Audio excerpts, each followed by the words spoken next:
యేసుక్రీస్తు నామంలో మీకు సమాధానం కలుగునుగాక. షలోమ్. ఈ ఉదయకాల సమయంలో మీ అందరికీ పునరుద్ధాన శుభాకాంక్షలు తెలియజేస్తున్నాను. Happy Easter. నేను ఈరోజు ఎక్కడున్నాను తెలుసా ప్రియులరా? ఇజ్రాయేల్ దేశంలో ఉన్నటువంటి గార్డెన్ టూమ్ దగ్గర ఉన్నాను.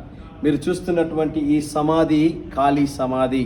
మరి యేసు ప్రభు వారు పునరుద్ధానుడైనటువంటి ఈ స్థలము నుండి పునరుద్ధాన శక్తిని మీరందరూ అనుభవించాలని దేవుని సేవకుడుగా కోరుకుంటూ ఉన్నాను. మత్తయి సువార్త 28వ అధ్యాయము 6వ వచనంలో, ఆయన ఇక్కడ లేడు, తాను చెప్పినట్లే ఆయన లేచి ఉన్నాడు. దేవుని నామానికి స్తోత్రం కలుగునుగాక. ప్రపంచంలో ప్రతి సమాధి మూయబడి ఉంది. ప్రపంచంలో ఖాళీగా ఉన్నటువంటి సమాధి ఏదైనా ఉంది అంటే అది మన ప్రభువైన యేసుక్రీస్తు వారి సమాధి. దయచేసి రండి నాతో పాటు. చూడండి, ఇది మన ప్రభువైన యేసుక్రీస్తు వారి యొక్క ఖాళీ సమాధి.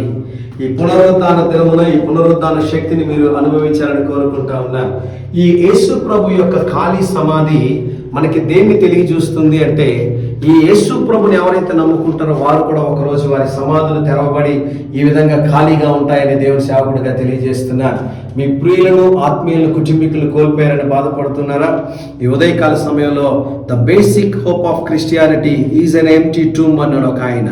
ఈ ఖాళీ సమాధి మనకు ఒక నిరీక్షణ చూపిస్తుంది. అది ఏంటి అంటే, ప్రభు తిరిగి రాబోతున్నాడు.